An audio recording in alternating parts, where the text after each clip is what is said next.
Hi, I'm Megan and welcome to my kitchen. In today's video, I've got two super easy and delicious spring and summer dessert recipes to share with you. These are perfect for just any occasion or for Mother's Day, Father's Day, Memorial Day, all the cookouts. And like I said, these are so easy and super yummy. I can't wait to share these with you. First up, I made a Mandarin orange cake. It's also known as a pickin cake. And I don't know how I've lived in the South my entire life and never had this cake. I've heard of it. I've just never had it. And you guys, this became a family favorite. Everyone in my family absolutely loved this. It was delicious. So I highly recommend you give this recipe a try. I will, of course, have it linked in the description box below for you. Here are the ingredients that I'm going to use. You'll need a yellow cake mix. Just use your favorite brand. I just use the Great Value brand. You'll need some crushed pineapple, Cool Whip or whipped topping, and you can make your own homemade whipped cream if you prefer to do that. Some vanilla pudding mix, a can of Mandarin oranges, some oil, and eggs. I've got my oven preheating to 350 degrees, and an important note here, we're going to use the yellow cake mix, but you do not want to follow the instructions on the yellow cake mix. Just disregard it. You want to follow the recipe. So once I've added the cake mix to a bowl, we're going to add in the oil. Next, we're going to add in the eggs, and I like to put them in a separate dish. That's how my granny taught me to do it, because most of the time she used farm fresh eggs.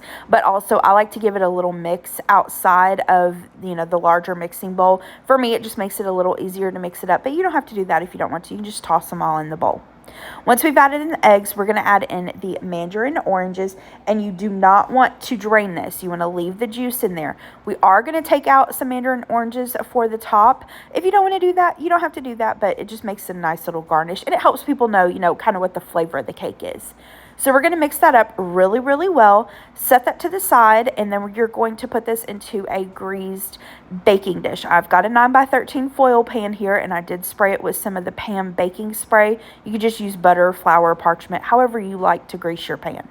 So we're going to add the cake mix in there, spread it out, and this is going to go into the preheated oven. Remember, it was set at 350 degrees, and we're going to bake this for about 20 to 25 minutes or so, or until a toothpick centered into the center comes out clean, and we're going to let that cake cool completely before we frost it. Now for the frosting for the cake. I'm going to add a box of the vanilla pudding mix, and this is the instant pudding. I'm going to add that to a bowl. Next, we're going to add in the crushed pineapple. Now, I believe the recipe calls for 16 ounces, 2 of the little 8-ounce containers. I couldn't find those, so I just got one of the 20 ounce, and you can see I've got my food scale over here just measuring out the 16 ounces, and we just snacked on the rest of the pineapple. So I'm going to give that a good mix, and then it is time to add in the whipped topping. Now, this has thawed completely. I'm going to add that, and with a spatula, just kind of fold that in. Now, a quick note about the cakes. I used, just like a 9x13 dish. You could use round cake pans if you'd prefer to do that to make a layered cake. Now, some of the recipes I saw for this called for powdered sugar in the frosting. I wasn't sure if I wanted to add it or not. I gave it a taste, and I did add a little bit. I think I added like 1/3 of a cup of powdered sugar, but just give it a taste, and if you feel like it needs a little extra sweetness, add in the powdered sugar to your taste. So once that's really well mixed, that's it. We're going to frost the cake, and then like I said, I'm just putting some of those Mandarin oranges on top as a little garnish, and then you can serve this right away. I popped this in the refrigerator and served it the next day, and like I said, this cake was delicious. The cake itself was so moist. It had a great orange flavor, and then like the pineapple frosting just went so well with the cake. This was delicious, and I'll definitely be making it again during this spring and summer season. Next up, I made strawberries in the snow. I had, this video planned out a couple months in advance, and just recently we went to Kentucky and had a Easter dinner with my mom's side of the family, and my cousin Anita made this, and I was like, oh my gosh, this is perfect. I got to try it before I made it, and it was delicious, and I think I used the same recipe that she used. This is another easy dessert to make, and it's no bake. So, if you're not really comfortable baking or needing something super quick, this is perfect for you. So here are the ingredients I'm going to use. First up, you need an already prepared angel food cake. Now, you can use your favorite homemade angel food cake recipe if you've got one. You can use a boxed angel food cake mix and then just bake it up according to the package instructions. I just grabbed an already made one from my grocery store's bakery. Next up, we're going to use some sliced strawberries, cream cheese that you've allowed to come to room temperature, some Cool Whip or whipped topping that is completely thawed, and if you'd prefer to make your own homemade whipped cream, of course, feel free to do that.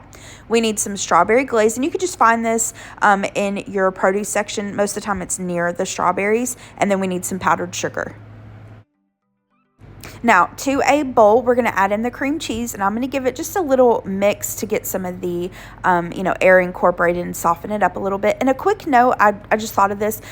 If, you have someone who's trying to watch their sugar or is diabetic, you can use sugar replacements for the powdered sugar. They also make that little strawberry glaze in like sugar-free form, and you can get like a sugar-free whipped topping as well. So once I've gotten that powdered sugar mixed in with the cream cheese, we're going to fold in that whipped topping, and you want to mix that until it's really well combined, but just be careful. You don't want to take like all the air out from your whipped topping. Now, in a serving dish, and I'm just using a glass baking dish for this. You could do a pretty bowl or trifle dish, whatever you want to do. We're going to add in that angel food cake. I just cubed it up. Once I've got the angel food cake added, we're going to take that cream cheese, powdered sugar, whipped topping mixture and add that on top of the angel food cake and kind of spread that out. Once we've got that done, now the recipe that I use didn't say to do this, but I saw other recipes that did it this way, and so I wanted to do it that way, is to mix the strawberries and the glaze together. I think the recipe I used said to add the strawberries and then put the glaze on top. Doesn't really matter either way. But like I said, just in a separate bowl, I'm going to add the strawberries and add that glaze and mix that together really well. Once we've got that mixed up, we're going to add that on top of the cream cheese layer, spread it out, and then that's pretty much it. Again, you can eat this right away, but I covered this and placed it in the refrigerator overnight, and it was delicious. It was so good. It was just like a strawberry shortcake. Oh my gosh, it was so yummy. Now, you can take some additional whipped topping or whipped cream and kind of decorate the top, but I think it is delicious as is. All right, that is it for today's video. I hope you enjoyed this video, and I hope that you'll give one or both of these recipes a try. Like I said, they're super easy and incredibly delicious. And again, hope you enjoyed the video. Thank you so much for watching. Please like this video and subscribe if you're not already, and I hope you have a great rest of the day. Thanks so much. Bye-bye.